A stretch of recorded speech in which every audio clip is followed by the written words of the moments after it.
Guillem, mirá, parece que esto fuera especialmente para vos. Mirá, me voy a dar vuelta y te voy a mostrar el helicóptero que está sobrevolando al Vaticano,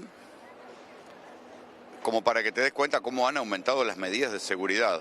Imagínate, helicóptero permanente, aquí atrás ya empiezan a verse la cantidad de autos de policía que hay. Las medidas de seguridad aumentaron y aumentó mucho también la cantidad de gente. Es lo más parecido, no a estar en una avenida, sino estar en un colectivo parado. Te juro, la cantidad de gente que hay, no te podés mover para ningún lado. Rolando, claramente cambia el escenario con el tiempo que se acerca, la llegada de personalidades de todo el mundo, más, como decías vos, la gente que llega. Acá hay información de que las medidas de seguridad son extremas y que incluso podrías tener problemas para transmitir en las próximas horas porque van a empezar a funcionar los inhibidores. Sí, la verdad es que lo que va a suceder mañana es una especie de cónclave multilateral en tiempos de la guerra de aranceles. Esta es la lectura geopolítica. Cuando se haga el funeral del Papa Francisco, van a estar los principales líderes del mundo. Descontamos que va a haber reuniones y rosca por detrás. Hoy además hay tanta, pero tantísima gente, no solo porque es el último día. Pensá que el ataúd del Papa Francisco se cierra a las 20, pero a las 18 se corta la entrada a la Basílica San Pedro. Hay tanta gente, además, porque hoy aquí es feriado, es viernes, es feriado, coincide con lo que se llama el Día de la Liberación, es el día en el que se evoca la resistencia italiana contra los nazis en la Segunda Guerra Mundial, hace 80 años además, y todo esto ha generado que haya colegios, contingentes de provincias. Te juro que es como estar en un lugar de permanente desfile. Todo esto ayer tenía mucha menos gente y hoy es casi imposible caminar. Ha cambiado el escenario, como nos cuenta Rolando, sin embargo, la gente le sigue brindando el corazón a este momento, ¿no? Más allá de las medidas de seguridad, más allá de que ya los diarios italianos hablan del cónclave, más allá de las tensiones diplomáticas, la gente le sigue entregando el corazón a este momento, ¿no? Sí, y lo que se ve también es un clima de alegría, ¿no? O sea, en definitiva, es un velorio, pero no hay clima de velorio, ¿no?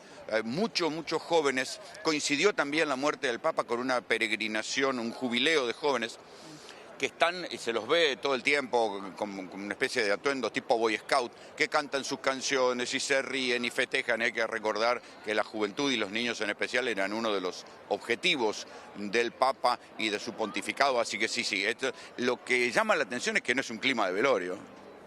Rolando, Vero Rosales te saluda, buenos días. Quisiera preguntarte por la cobertura periodística, los acreditados, ¿cómo están trabajando o cómo van a trabajar mañana? Imagino obviamente que hay un campamento de periodistas para cubrir un lugar especial. Hay gente que se ha acreditado hace mucho tiempo, contanos eso. Bueno, primero podemos hacer la especulación inmobiliaria. A ver si tengo alguno a la vista, pero allá, en aquellos techos, sí, del otro lado, sobre la Plaza del Vaticano y un poquito más al costado, están mangrullos de algunas cadenas europeas que han pagado 50.000, 80.000 dólares para poder estar ahí ubicados. Lo que va a haber mañana, la transmisión va a ser unificada, ¿sí? Y se va a poder ver por esas pantallas que están ahí, porque a lo largo de todo este lugar va a estar la gente, porque es la vía de salida del cortejo, entonces va a estar la gente. Claro. Y va a ser transmitido por esas pantallas. Ahora bien, esas pantallas, toda esa transmisión va a ser una transmisión unificada, para la cual ha instalado un mega escenario allá al costadito. Nosotros de acá no lo vemos porque nos tapa el edificio. Y la actuación, o sea, el trabajo de los periodistas va a ser un poco más que meterse entre la gente o grabar desde los edificios, porque la transmisión va a ser controlada absolutamente por el Vaticano, y es lógico, porque no podríamos estar todos ahí metiéndonos y cruzándonos en semejante momento. Rolando Solurros te saluda. Ayer decías que estaban ustedes parando cerquita de allí donde estás haciendo la transmisión. Bueno, justamente, ¿cómo es este contexto de los hospedajes, de los restaurantes, de los lugares también donde venden merchandising? Bueno, lleno absoluto. Ayer, por ejemplo, eran las 11:30, 12, 1 de la mañana y los restaurantes seguían abiertos. Vos pensás que aquí en Roma la cocina cierra a las 10 de la noche. Ayer, ¿sabés qué? Facturaban y morfaba todo el mundo en los restaurantes, aquí por las callecitas laterales. Baños químicos, valla, restaurantes abiertos, tiendas de souvenirs. Curiosamente no hay demasiado souvenir del Papa. O sea, están los souvenirs habituales del Vaticano, pero se ve que todavía no habían mandado a fabricar en escala los souvenirs del Papa. Están los tradicionales que ya habían quedado, pero no hay nada nuevo todavía que esté en venta, que haya sido especial de conmemoración de la muerte del Papa. Todavía no llegaron. Rolando, Francisco era un papa futbolero, un papa deportivo, y se vio como ayer ya el plantel de la Roma de Italia estuvo despidiéndolo, Dybala, Leandro Paredes, Soulé, los argentinos. Hoy se sabe si ya algunos otros planteles de fútbol o deportistas estuvieron por allí.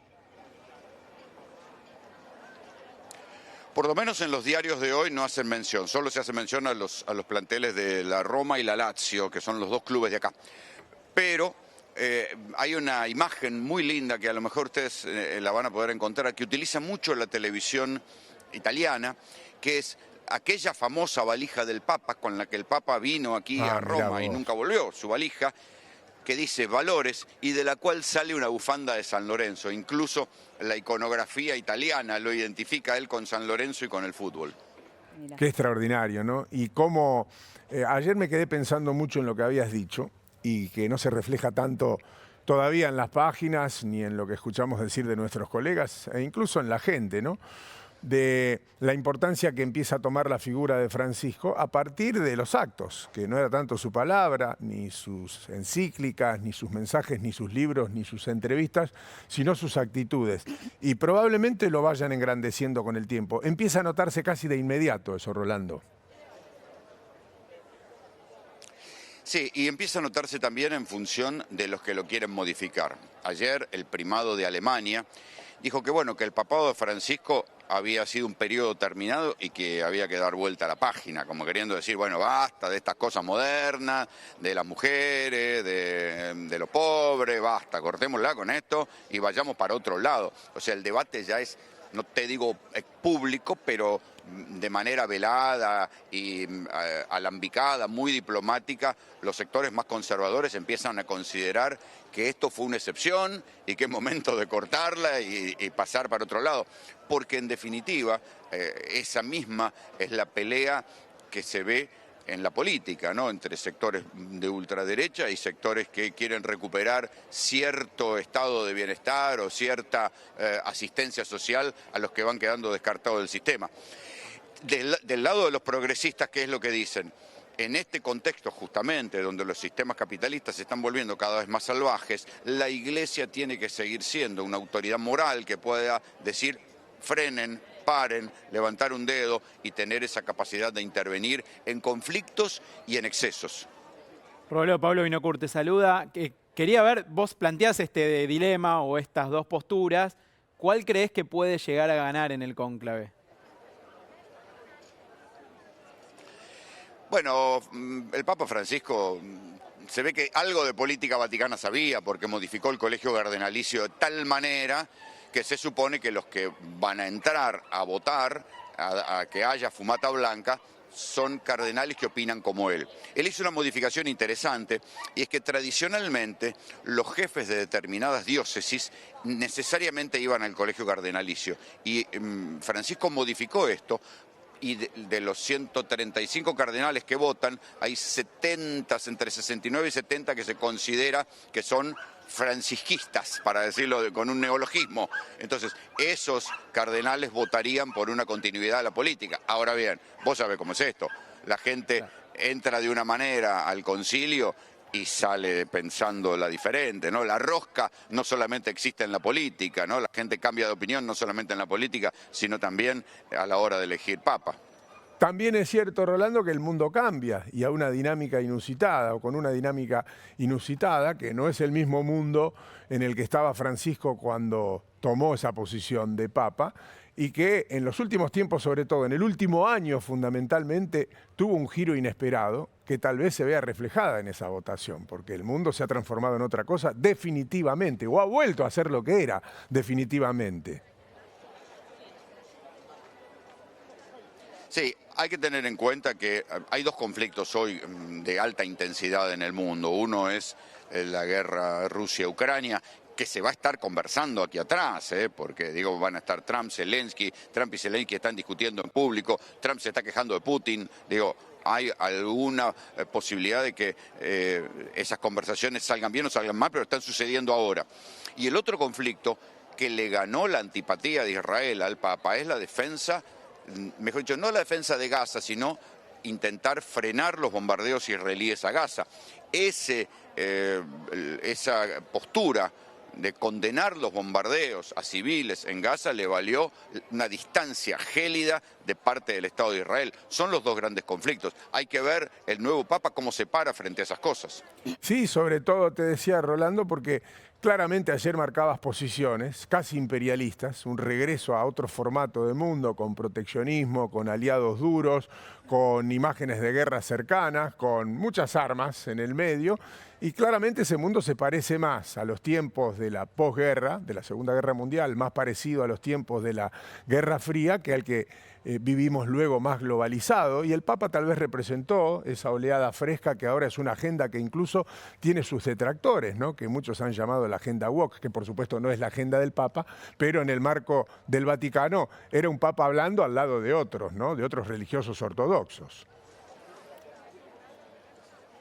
Sí, aquí en el mundo laico, digamos, se lo considera al Papa, fíjate cómo son las cosas, nosotros lo vemos desde América Latina como un Papa progresista, acá los sectores de izquierda, laicos, o sea, lo ven como un Papa que no se animó a profundizar las reformas. O sea, obviamente, es el Papa, iba a estar contra el aborto, de hecho, el médico personal del Papa, Sergio Alfieri, contó que el Papa hasta antes de morir estaba preocupado, y esto va a ser uno de los cambios en la agenda, por los embriones que se congelan in vitro para futuros embarazos y que después quedan abandonados en los laboratorios.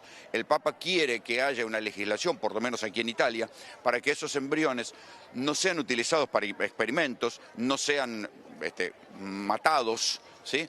Sino que puedan ser adoptados, ¿sí? Esa agenda era para el progresismo europeo una agenda, si querés, retrógrada, mientras que la agenda social era una agenda progresista.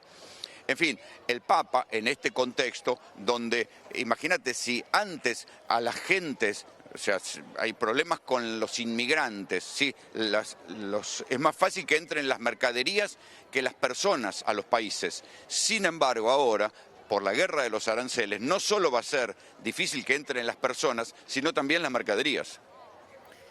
Rolando, ¿y qué se dice de digamos, el último deseo del Papa, ¿no? Porque ayer escuchaba a un médico oftalmólogo que lo conoció, un argentino, que salía indignado después de hacer el recorrido porque decía, no tiene sus zapatos habituales, está usando otro, como mucha pompa y circunstancia, ¿no? ¿Se cumplió con los deseos del Papa? Esto es lo que quiero saber.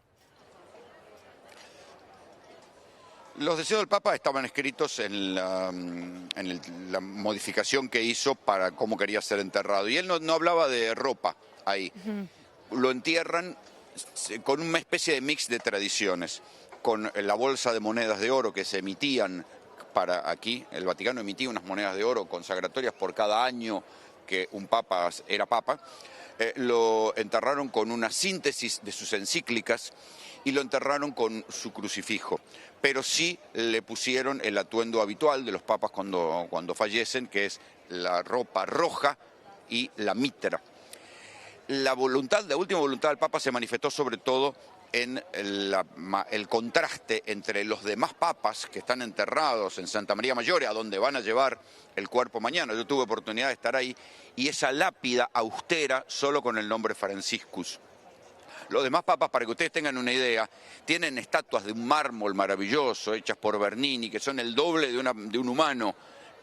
Francisco lo único que va a tener va a ser una lápida a nivel del piso, ni siquiera va a estar sobrelevada. O sea, mucha humildad a nivel del piso, en contacto con la tierra, y eso ni siquiera lo va a tener que pagar el Vaticano. Él en su testamento, en los pedidos para cómo quería ser enterrado, eso lo va a pagar un donante anónimo. De todos modos, no es mucho dinero. Rolo, está llegando el presidente Javier Milei esta noche tuya. ¿Qué se espera para esa comitiva? ¿Va a haber algún rol destacado para el presidente Javier Milei, teniendo en cuenta que es el presidente del país, del Papa? Seguramente, y creo que es una de las comitivas más numerosas. Tiene su lógica, que en definitiva el Papa era argentino, aunque no haya vuelto a la Argentina y aunque haya quedado preso de la grieta, pero aquí todavía no hay referencia. Yo recién pasé por la embajada, no había mayor movimiento. Rolando, te agradecemos mucho este contacto, muy claro como siempre, se nota que empieza a hacer más calorcito en Roma, te vemos ahí de remera, cuando hace calor en Roma hace calor de verdad y con tanta gente seguramente lo vas a padecer en las próximas horas. Te mandamos un abrazo grande. Chao chicos, suerte. Rolando Graña, en vivo desde el Vaticano y este completísimo informe. Mencionabas y le preguntabas a Rolando sobre la visita de los planteles romanos a la despedida del Papa, ¿no? Claro, con jugadores argentinos. Exactamente, porque ayer estuvieron los planteles de la Roma y de la Lazio, se destaca y hacemos mención al de la Roma porque hay varios argentinos allí. Vamos a compartir las imágenes de lo que fue la visita del conjunto romano con Dybala a la cabeza, allí lo vemos al futbolista argentino, estaba el técnico del equipo también, el italiano Ranieri, estaba Dybala, estaba Leandro Paredes, allí se lo ve serio a Dybala, despidiendo a Francisco, estaba Leandro Paredes, como dije, estaba Matías Soulé, los tres futbolistas argentinos que integran el plantel de la Roma de Italia estuvieron ayer allí despidiendo los restos del Papa.